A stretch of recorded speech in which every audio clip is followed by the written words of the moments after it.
Okay, welcome back to day two of the 2021 MSU Comics Forum. My name is Julian Chambliss. Oops.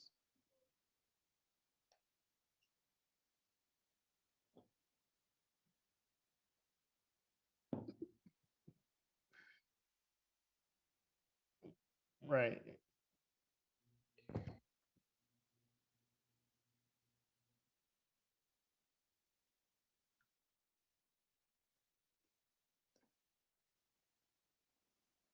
All right. I think that solves that. Yes. Okay. I can't always be perfect. All right. As I was saying, my name is Julian Chambliss. I'm in the Department of English at MSU. This is day two. We are back with a great roundtable on graphic medicine. It's my honor to be the moderator for this panel. I really appreciate all the scholars and practitioners who agreed to participate. I'm going to offer a brief bio for each one of the speakers, and then I'll have an opening comment and then provide conversation before we turn to questions in from the stream. So first up is A. David Lewis. A. David Lewis earned his PhD in religion and literature from Boston University and his MA in English from Georgetown University. He's co-editor of Graven Images, Religion in Comic Books and Graphic Novels, and Digital Death, Morality and Beyond in the Online Age. Lewis earned a 2015 Eisner Award nomination for American Comics, Literary Theory, and Religion, The Superhero Afterlife. And in 2017, he co-edited Muslim Superheroes, Religion, Islam, and Representation with Martin Lunn. His current research focuses on graphic medicine, specifically depictions of cancer in comic books and graphic novels. Candida Rifkind is from the University of Winnipeg. She specializes in alternative comics and graphic narratives in Canadian popular and political writing and feminist autobiography theory. Her most recent book is a co-edited collection documenting trauma in comics, traumatic pasts, and body histories, and graphic reportage from Palgrave. Her co-edited scholarly collection, Canadian Graphics, Picturing Life Narratives, won the 2016 Gabriella Roy Prize for Best Book in English Canadian Literary Criticism. Teresa Wong is an author. She is the author of the graphic memoir, Dear Scarlet, The Story of My Postpartum Depression. She's a finalist for the City of Calgary's W.O. Mitchell Book Prize and long-listed for CBC Canada's Reads 2020. Her comics have appeared in The Believer and Event Magazine. She teaches memoir and comics at Gotham Writer Workshop and will be the Canadian Writer in Residence at the University of Calgary in 2021-2022. Finally, Sam Hester is a Calgary-based indie comics creator and graphic recorder. She's one of Alberta's most sought-after visual practitioners, and she collaborates with a wide range of organizations. She captures their stories by drawing upon deep listening skills and a unique graphic style and a passion for community building. And as she says, a lot of markers. So this is our panel, and I will turn it over to A. David to give his opening remarks, and then we'll just follow the order of my introduction. Thank you so much. Thank you, Julian, and thank you everyone for being here this morning. Thanks to MSU for having me here today.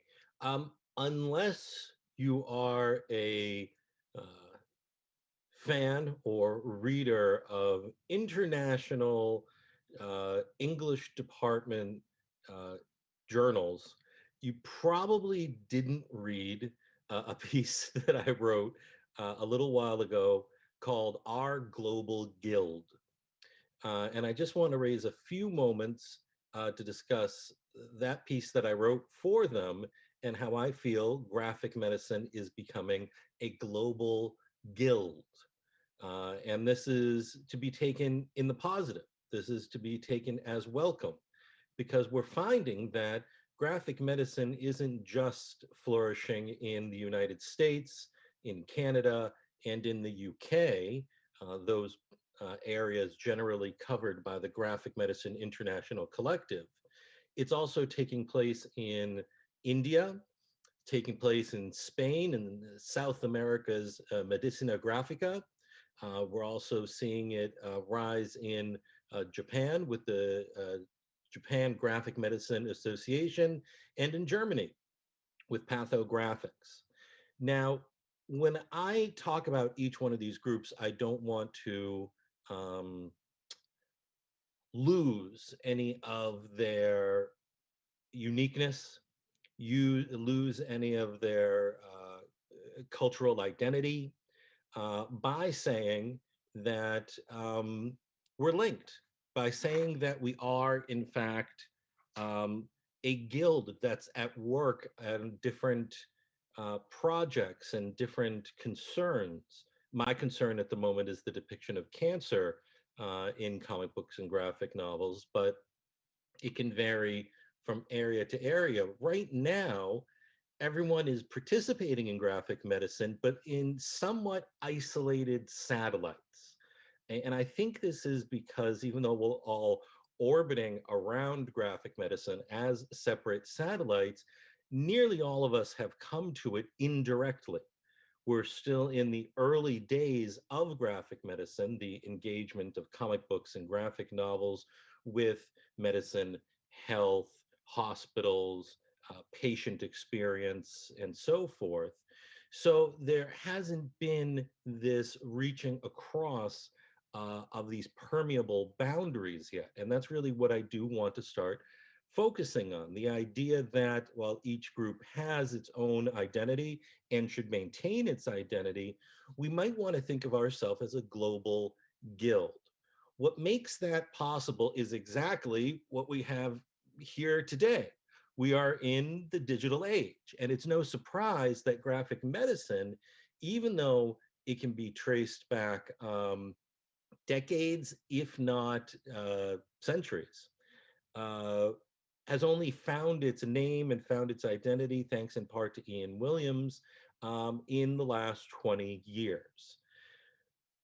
What Adrian Raisha calls the blue age of comic books is what we're experiencing right now, whereas where we are all experiencing comic books, even the tactile product goes through some digital digital manifestation.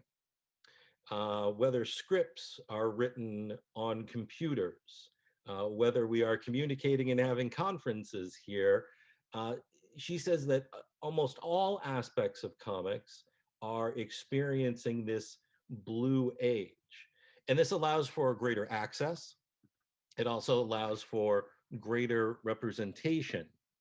So in writing this piece for the Golden Line, this is an Indian English department journal, I just wanted to point out that we have the opportunity now that we've come to this place where we are beginning to understand what graphic medicine is for each culture or for each geography. We can now begin to appreciate the other as not the other, as actually a guild member or a guild mate, these branches and varieties emerging globally. So I just want to wrap up my opening statement by saying that what Raisha calls the new age, the blue age of comic books, is about the quote new and different, but not the all new or the all different, close quote. It may be thinking about the ancient, like medicine and art, in new ways. And it could be thinking of our far-flung colleagues as members of an even closer unit. So as we hold conferences like this in North America, we should be cognizant of our not brethren and not fellow artisans or fellow scholars or fellow librarians, but our fellow guild mates or guild members in this enterprise. Thanks. Thank you so much, David. Candida? Yeah, I'm just going to share my screen. And can I just get a thumbs up from someone that you can see it clearly? Okay, thank you, Teresa. Thank you so much, Dave. That was a really great introduction to the roundtable and to my comments. And I want to thank Julian for inviting me. And I'm really happy to be here with some fellow Canadians. So I'm a professor in the English department at the University of Winnipeg, Canada, which is on Treaty 1 territory and the homeland of the Métis Nation. My topic today is graphic medicine and refugee comics, traumas of the detained present. This is a very brief presentation, and I want to flag there is a lot of important theoretical and ethical ground to clear when talking about refugee comics. So I'm going to focus on a few key points and hope you'll appreciate that a great deal more reading and research lies behind them. So last year, two of my major collaborative editorial projects came to fruition. The volume documenting trauma in comics I co-edited with Dominic Davies from City University London, and the special issue of the journal AB Autobiography Studies on graphic life narratives of migration, exile, and diaspora, co-edited with Eleanor T. and Nima Nagibi. Both of these projects inspired me to think about how trauma theory has become a powerful current in comic studies, and whether there are alternative frameworks to reading refugee comics. Although trauma comics aren't always approached through the lenses of graphic medicine, I think there are generative conversations to be had by looking at infrastructures of care in graphic narratives about collective trauma that is not over yet, for subjects who are being forcibly displaced and confined in the humanitarian border zones on the edges and sometimes deep inside the Western states, Europe, North America, and Australia in particular, to which they seek access. So my current, let me come down to my presentation. Okay, my current project is a co-authored book with Dominic Davies titled Graphic Refuge, Visuality and Mobility in Refugee Comics, in which we go beyond trauma theory to look at comics by and about refugees from the Vietnam War to Syria. We make a point of reading refugee comics less as trauma comics and more in relation to critical refugee studies, infrastructure and urban studies, life writing and affect theory, critical race theory, ethics, and graphic medicine. Many of the print and digital comics depicting life in refugee camps and migrant detention centers show people struggling with an array of PTSD symptoms, such as anxiety and depression, and behavioral responses to trauma, such as phobias and self-harm. And these are exacerbated by the fact their traumas are not individually or collectively in the past, and there is little hope of movement, physically or psychologically, in the future. These displaced and confined subjects live in suspended refugee time. One of our many points in Graphic Refuge is that comics can both counter-visualize dominant images of refugees and migrants as foreign threats, passive victims, and abject, weak, and sick bodies.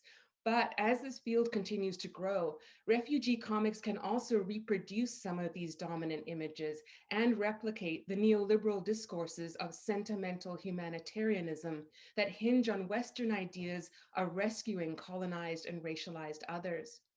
So to jump ahead to how this connects to graphic medicine, I'll show a couple of experimental refugee comics that counter-visualize the migrant image by drawing refugee to refugee networks of mental health care as viewed by a non-refugee. So this is the title screen of At Work Inside Our Detention Centers, A Guard's Story, a 2014 Australian online comic published by the now defunct nonprofit newspaper, The Global Mail. It's still available online if you Google it. It's drawn by Sam Wallman and based on testimony by an anonymous former migrant detention center employee. Retrospective narration by the former guard floats in borderless vertical panels. We scroll down to witness the guard's mental health decline, working inside the dehumanizing and violent multinational corporate detention system. And we see the Serco Corporation respond to detainees' depression by giving them high doses of sedatives. The guard's empathy for the detainees eventually leads to their own self-harming in an effort to understand the feelings of the self-harming migrant detainees. This floating panel towards the end depicts the guards' recognition that while their own life outside the prison is falling apart due to failed connections with friends and family, inside, in contrast, the migrant detainees have created refugee to refugee lifelines separate from the securitized pharmaceutical treatment regime of Serco. Refugees as active, supportive, empathetic agents of their own community's healthcare is also an important counter-visualization in Olivier Kugler's landmark comics journalism of refugee camps. In his 2018 book, Escaping Wars and Waves, Encounters with Syrian Refugees, Kugler uses double-page spreads rather than sequential panels to disrupt the narrative arc of the journey from chaos to peril to safety that structures many refugee comics. The first section is set in Domi's refugee camp in Iraq, where Kugler worked with Doctors Without Borders, or MSF, in 2013. It pivots around a small group of Syrian, Lebanese, and Iraqi Kurdish psychologists introduced in this double-page spread. These are the main aid workers in the Domis section of the book, unlike other refugee comics that tell the stories of white Western aid workers.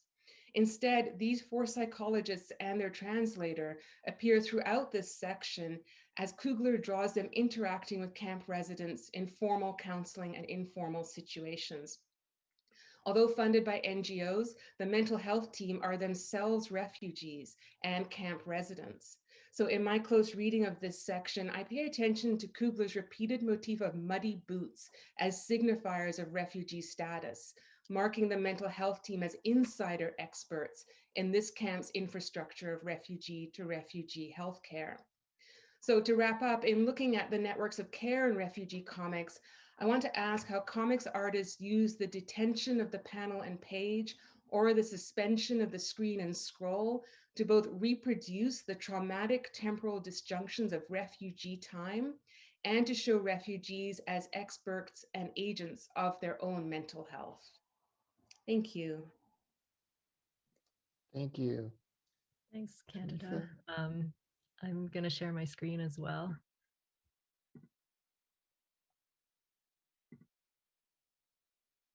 Can you see that?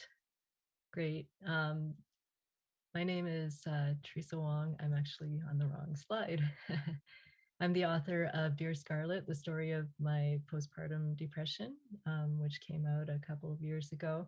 And I did not know that I was writing a graphic medicine book when I was doing this work. It was purely something I was doing for myself. I was pregnant at the time with my 3rd child. And while I was trying to go to sleep, thinking back to what had happened with my first child, Scarlett, and her delivery in the weeks after. And I just started crying and not really understanding why those emotions were still there. I had had postpartum depression, but I had also had counseling and medication, and thought I was done with that story, but I guess I wasn't. And so what I decided to do was to sit down and write and draw about some of the experiences that I had had. This is a panel from, or a full page panel from the book about how I felt immediately after giving birth and all of the effects that it had had on my body.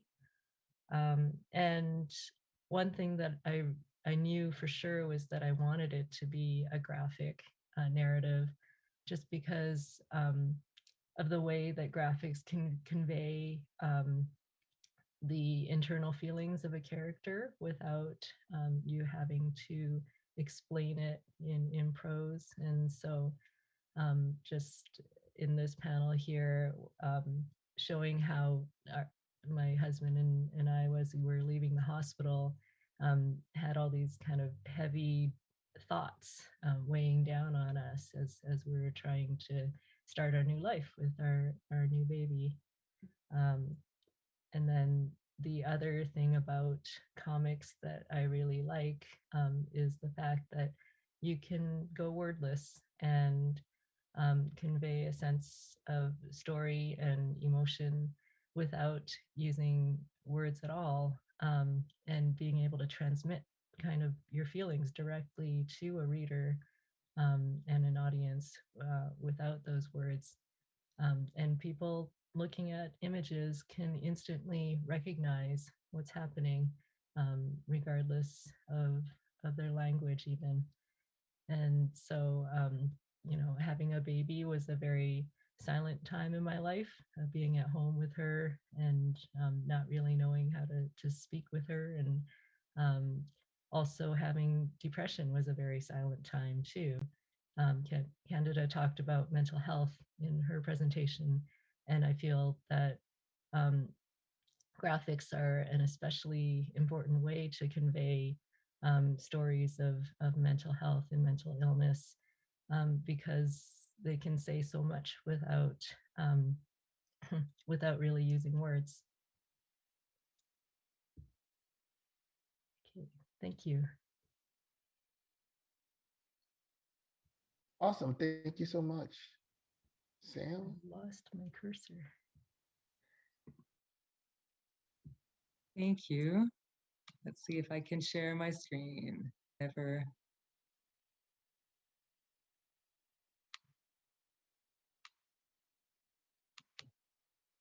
Okay, this is the first time I think I've ever made a PowerPoint presentation, and definitely the first time I've done it on Zoom. I'm not a high-tech person like all of you scholars. So thank you so much for inviting me to come along today for this conversation.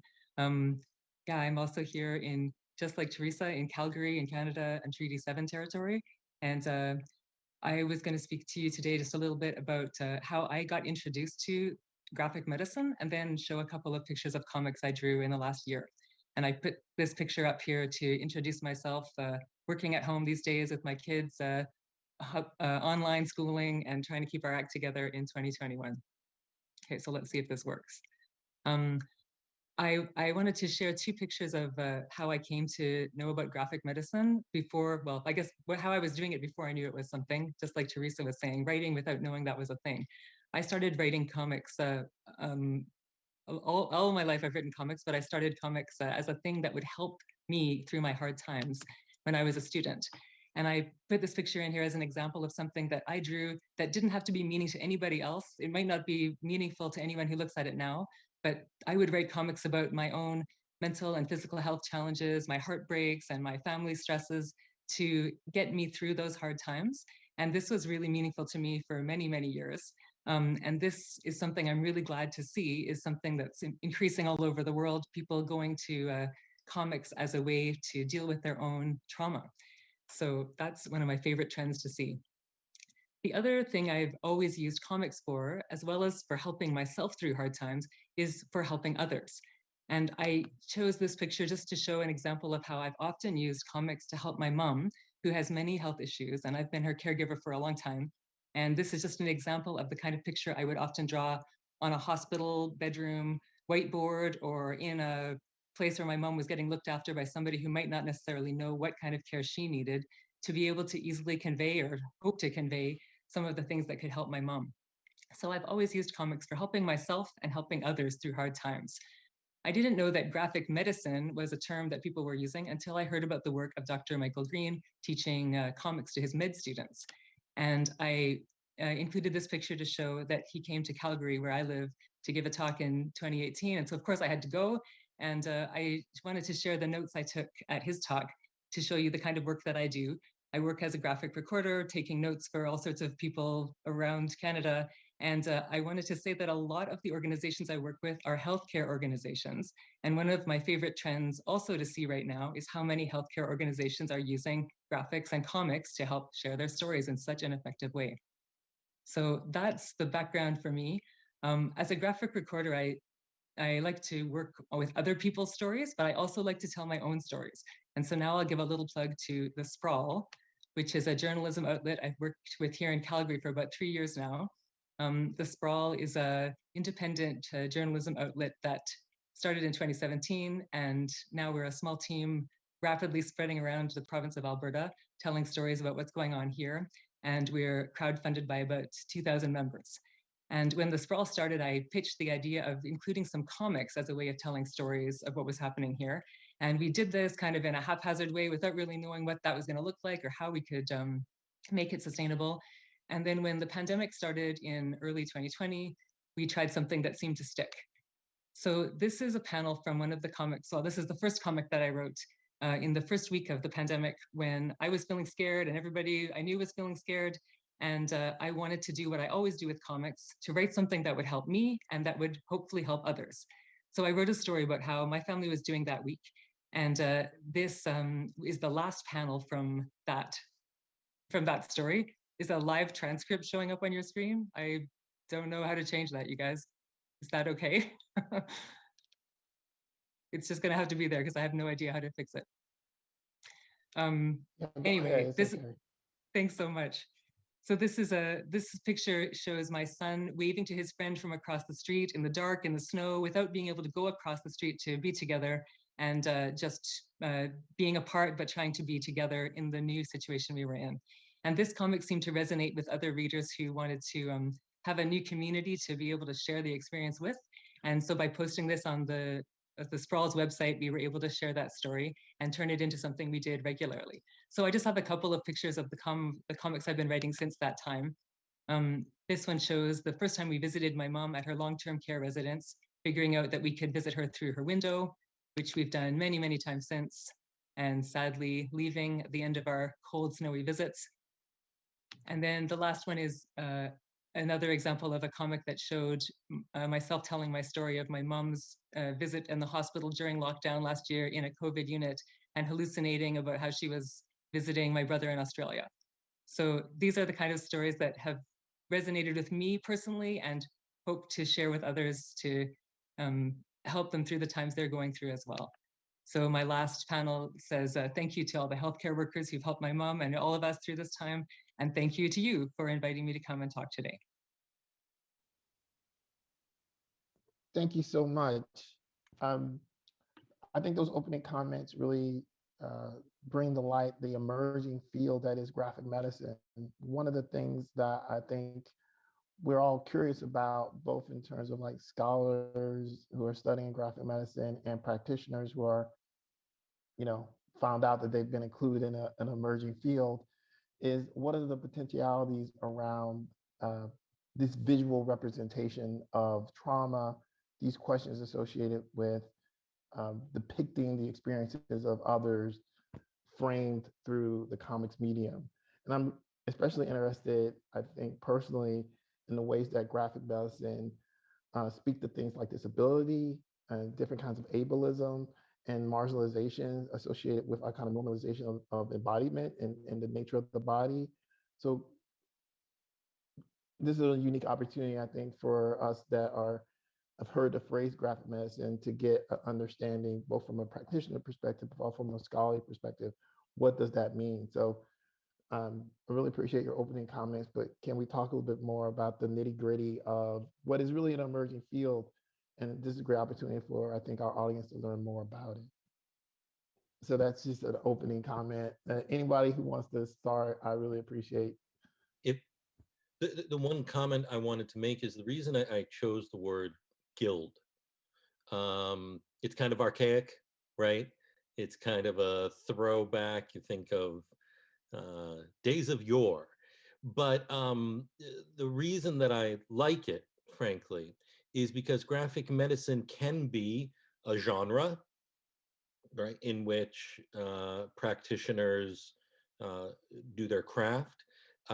It can be a scholarly field in which we do research and public research. It can be a tool, an educational tool, both for the masses and for doctors, nurses, PAs, phlebotomists, radiology technicians, and so forth.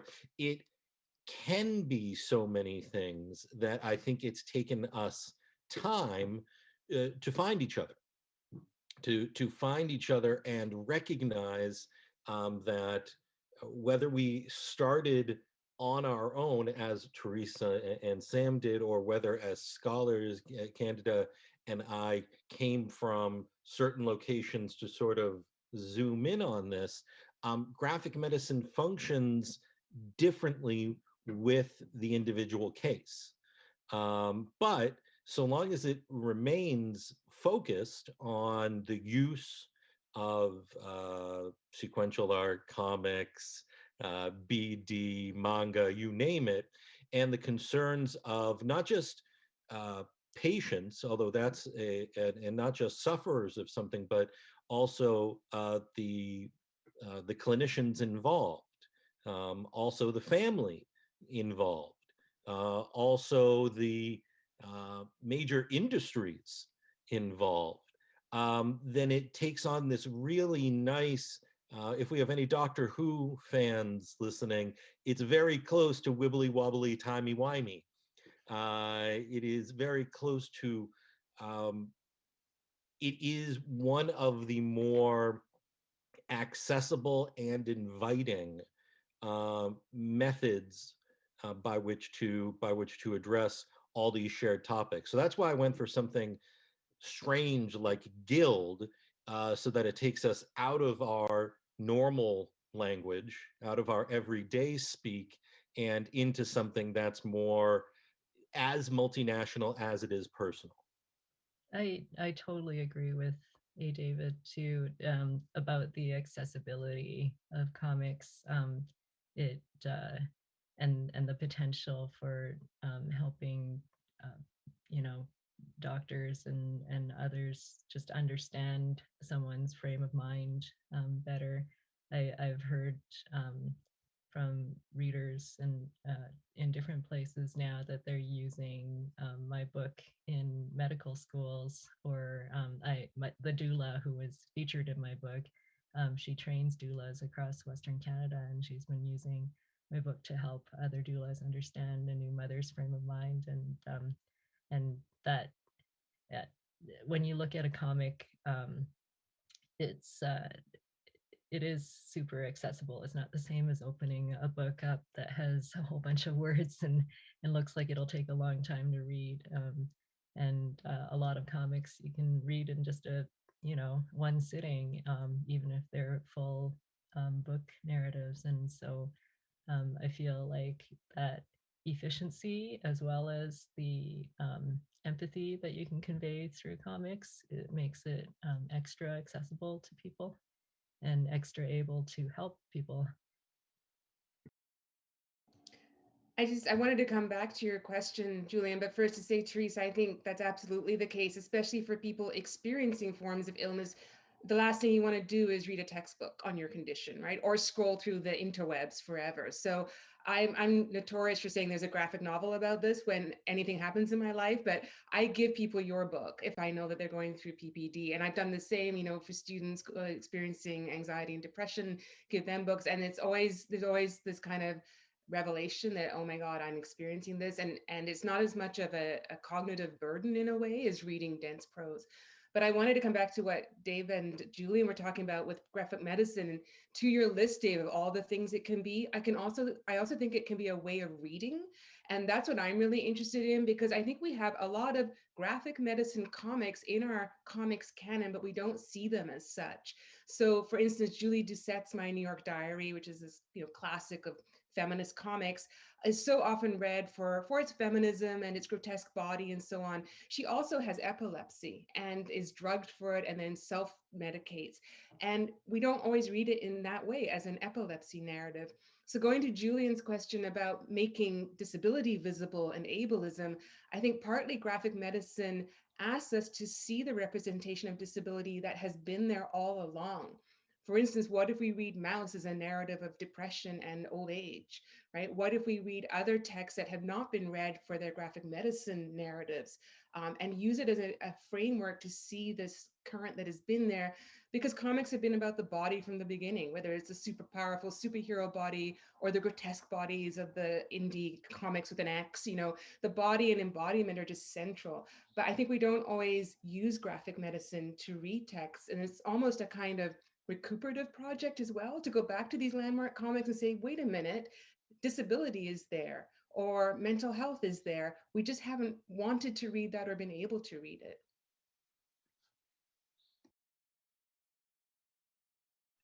Yeah, I couldn't agree more with Candida. I've actually looked at some of Rudolf Toffler's early proto comics, and you can read for health issues even way back then. We might look at something like Binky Brown Meets the Holy Virgin Mary as an origin point for graphic medicine. It's the most convenient one. It's the most it's the most all compact one. This was truly about an illness here. But yeah, I like that idea that graphic medicine can also be a lens and can be a mode of reading. Finally, it can also be political. It can also be about giving voice to the voiceless, or giving them a new method by which, and in many cases, patients in a hospital setting at least feel like the voiceless at times, depending on the health system. So I couldn't agree more. I appreciate you know your panel's engagement on this question of definition, and I'm curious because of the global nature of the visual narrative, right? The visual language of cartooning. I recognize, especially in Sam's work, the idea. I think about this in terms of the global South versus the global North, and this question of access to healthcare, a sort of visual journalism. I think about this in the possibility of some of the health crises that we've experienced, and as a global consequence, related to war, related to environmental degradation, and the reality that more and more people are intersecting with questions of ableism, disability, the stresses that are coming from these things. And for many people, sometimes it seems the only way they can understand these things is to visualize them, right? Like the empathy related to the visual narrative makes clear the experience of the other. And I know that Sam talks about the sprawl, and I think about this in terms of other previous things that I might associate with comics, with like war journalism, for instance, or a public service journalism.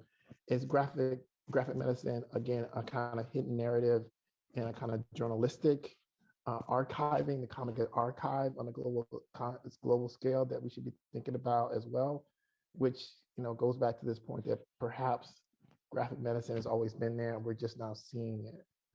So Sam, if you could think a little bit about that, I'm really intrigued from your perspective as a practitioner, what you see happening in that space. Yeah, thanks a lot. I have lots of thoughts about that. I think in the world of journalism, from what I've seen, there's been an increasing acceptance of the idea that journalism doesn't exist in a void where there's just some neutral reporting voice saying what's going on in some objective way, but there's a recognition of the personal stories that lie behind that reporting. So that adds context that is valued, because when a story comes from a place and from a person, it has more meaning and it's more relatable, and it brings another depth to the story. And I have never, I'm not an official journalist, but I've always written stories from a subjective, a personal point of view, because I felt like it was something I could get behind myself, like I could stand up for where I was, at least.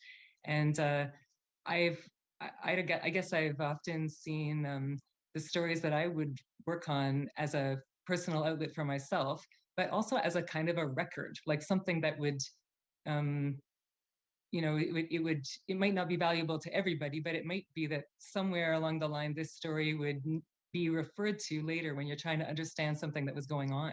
And I wrote some postpartum comics myself that I I did it just for myself to get it out of my system, to make sense of what was happening. But now when I look back 10 years later at how my son was when I wrote those comics, I see all sorts of clues about how he is developing now that were already there when he was a baby. And this record is surprisingly useful in a way that I hadn't expected at all when I set out to make those comics.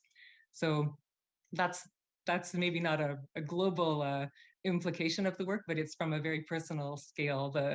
Because some of the questions that you're asking are happening for me.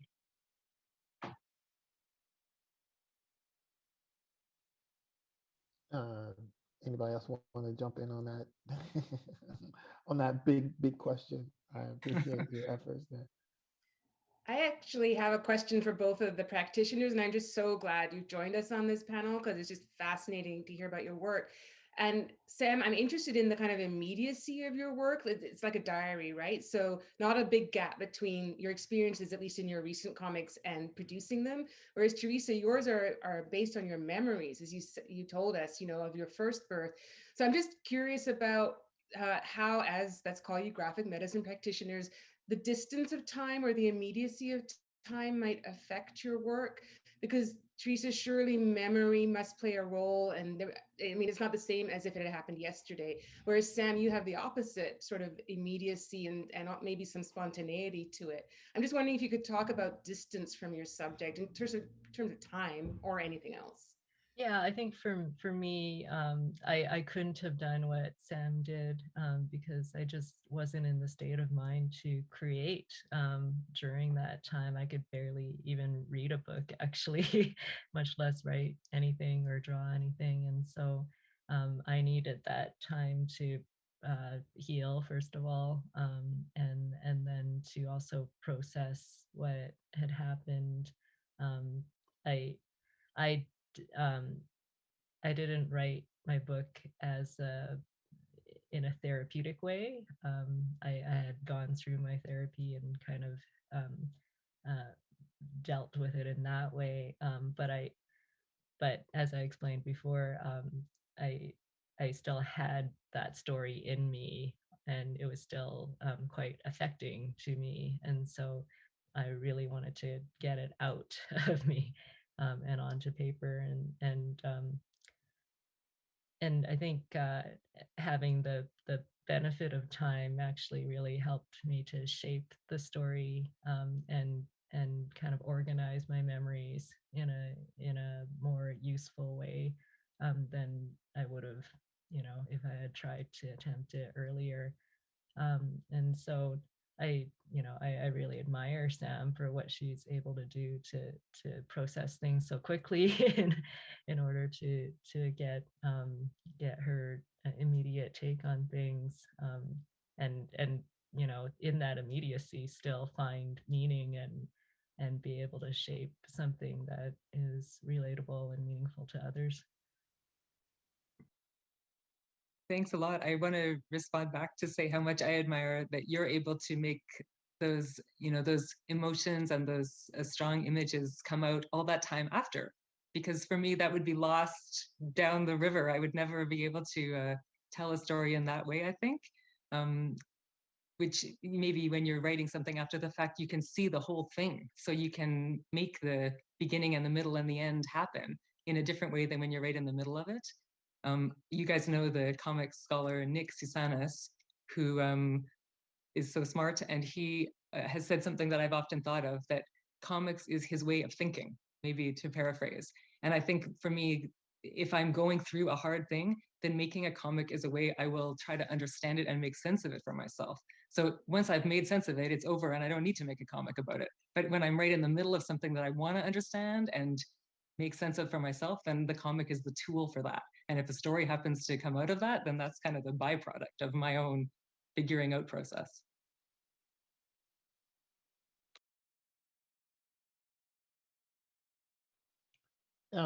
Given the different perspective that's represented by the panel, what would you like to see in terms of the continuing development of this narrative around graphic medicine? What would you like to see, both in terms of like stories you might want to make, but in terms of like scholars engaging with like definition, clarification? This feels like a plug if I give my answer. Um, but we have our first open access journal on specifically dedicated to graphic medicine. It's called the Graphic Medicine Review.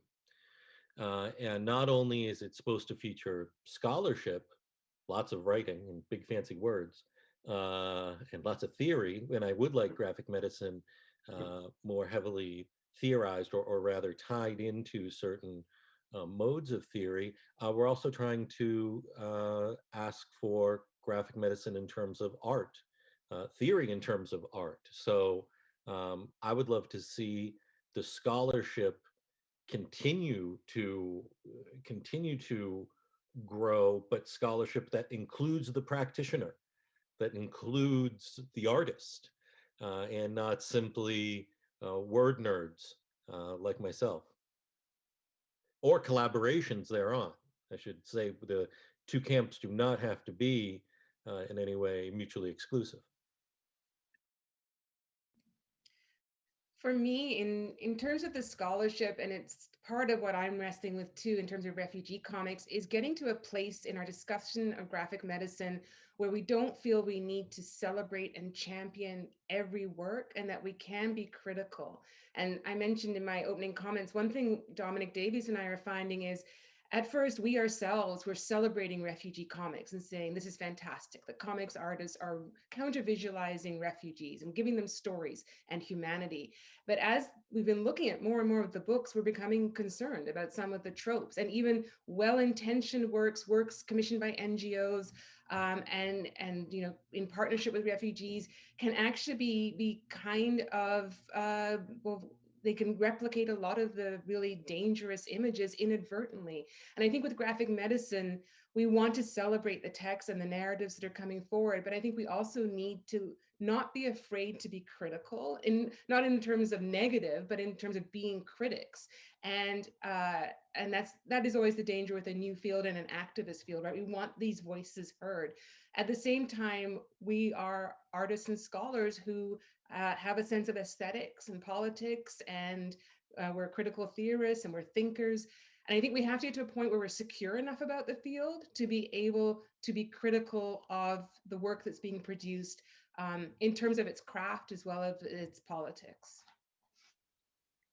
That's a really good point, Candida. And I feel like how we get there is really just having more of it, right? So that there's so much of it out there that that you can have a big field of work to look at and think about. I really like A. David's idea of a guild, a worldwide guild of people who are hooked into the same thing, and that gives me a lot of hope, I think, to be able to look forward to that, that people are paying attention to this kind of work, that people are producing this kind of work, and that's the biggest thing that I'm interested in. Thanks. If I can add to that question of the things that I'm hoping for, I can think of two things. And one of them is related to my work as a graphic recorder, which is also an emerging field around the world. And first it was just like, it's a cool thing. You can draw pictures and take notes, and pictures are okay for the first time. And that was just cool no matter who was doing it. But in recent years, it's as well been something people have been talking about in terms of, do we need standards? Do we need guidelines for how to depict other people when they're speaking, and depending on what kind of vulnerable subject they're speaking about? Just because you're writing it down doesn't make it the final version of what that story is. So there's been lots of questions for us as practitioners that I feel there might be a lot of overlap in the field of graphic medicine and how stories are told. So that's one thing I'd be really interested to see how emerging fields like this could learn from each other. And then the other thing that I'm really hoping could happen is, just because I'm a practical person who likes to get things done, I always find in your personal experience of a healthcare situation, once you've made it through that, often it's over and it's lost, and you don't want to go back there and you don't want to do it again. And the more that these could be used as how-to guides to save people the trouble of going through something that many people have done, and there is a solution, there is an answer, like the fact that when you move to long-term care, you need to bring your own coat hangers. Like, once I figured that out, I wasn't going to sit down and write a comic about how next person on the list, make sure you bring coat hangers. No, that next person is going to have to figure that out for themselves. And so if somebody had just been able to make a little guide of a personal experience that led other people to avoid those, challenges that they have to go all over again, it might make the whole healthcare process a little more smooth for the next people on the list. Well, that really opens up a particular question, and it might be a little bit simplistic, but if you were to advocate for someone who wanted to know more about graphic medicine or see more graphic medicine, where would you send them? Like, where do they go to find the graphic medicine stuff? Like, is it? The first place I'd suggest is online to graphicmedicine.com or graphicmedicine.org. Next is if they want to do a little semi-scholarly reading, some reading that includes both practitioners and scholars. The Graphic Medicine Manifesto is another great source. After that, I find that my most steady doses of graphic medicine come from reading the Nib online. They do both great journalism and great political analysis, but much of that analysis usually takes a turn into the medical or the health industry or the pharmaceutical industry. So any of those three touchstones is a great way to go. And I should also say, since we are being live tweeted right now, there is a very active Twitter community around graphic medicine, and you don't have to be a participant to be someone who asks or follows. So even just the hashtag graphic medicine will get someone on board to either lurk or ask questions or participate. I'm just going to add a plug because the first post at the graphicmedicine.org website is the very recently completed Essential Graphic Medicine and Annotated Bibliography by Matthew No. And it has, I think, a short sort of intro page. And I know that project's been a long time in the works, and it's great, not just for scholars, for librarians, practitioners, and I think it's going to be updated as well. So the resources are there. Also, I know one of my local hospitals actually has a comics collection. So if people are in the healthcare system, I know it's not a widespread thing, but they can also find out if their clinic or healthcare system has comics in their library. And I think that's increasingly becoming a thing. For our artists, colleagues, are there any graphic artists that you would recommend that people might search out that work really sort of resonates with you, or you think of as a standout? Obviously, you know, it's not a shame. It's not a shameless plug if you say your own work, but if there's other people. I really enjoy the work of Ellen Forney, who has written about mental health issues, and I think also John Porcelino, I don't know if I'm saying his name right, but has spent many years writing about mental health as well, kind of just as diary comics and life comics, and I think you'll find actually if you read any sort of autobiographical comics, often graphic medicine, as Candida says, will creep in, because we cartoonists are we're human beings, and we go through health issues both physically and mentally, and we like to process through writing and drawing about that.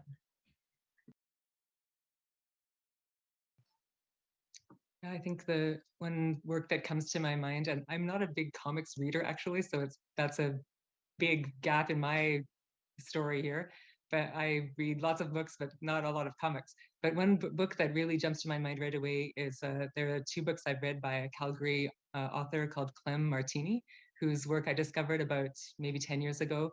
And he blew my mind by writing a book with pictures in it. And it was a book that grown-ups were reading. That was something that still at that time seemed like a thing that was big departure. And he wrote his two books about his brother's experience with mental illness and his mother's experience with dementia. And the thing that about these books, as well as the fact that they had pictures in them, was also that they had family members with physical and mental health conditions who were willing participants in the story, were contributing to the books and being depicted in the books. So this was really something that struck me as like that seems like the gold standard to me when you are telling a story with the involvement of the person who's in the story, and they're okay with that depiction, because it's an ongoing struggle for me in my work with the sprawl and everywhere, that I'm trying to tell real stories, but I'm also trying to, in that, because of that, I'm depicting other people, and I hope to always do that with their consent and in a way that seems acceptable to them, as well as maybe gets a good story out of it. That's always a balance that's hard to strike. So these two works by that artist in Calgary really, or author and collaborator in Calgary really are good examples of a success. I think, Sam, you're hitting on another point that I wish I had said when you asked about what I want to see in the future, and that's more collaborations. Someone used the term vulnerable subjects, and certainly in the work I'm looking at, ethics are right there at the forefront, especially when you have Western artists drawing the lives and stories of people from the global South who have been displaced. But I think that's a really important overlap with graphic medicine. And in terms of sort of own voices stories, I think we need to think about collaboration, and not just on an ethical level, but in terms of funding and practical elements too. Like, how can you support someone to tell their story with an artist, and how do you negotiate that relationship? And maybe we need some guidelines, or we certainly need some debates about the ethics and best practices of that as well. That is a great way to sort of wrap things up. I want to commend the panel for getting up early, very, very early, very, very early on Saturday, but providing an incredibly important conversation about what I think we all recognize as an incredibly dynamic and emerging field in comics. While we didn't get a lot of questions in the chat, I'm sure that people are actually going to be watching the recording of this conversation because it was really informative. I really appreciate your ability as scholars and as artists to bring clarity to a field that I think has a lot of traction for a lot of people. So again, thank you so much for participating.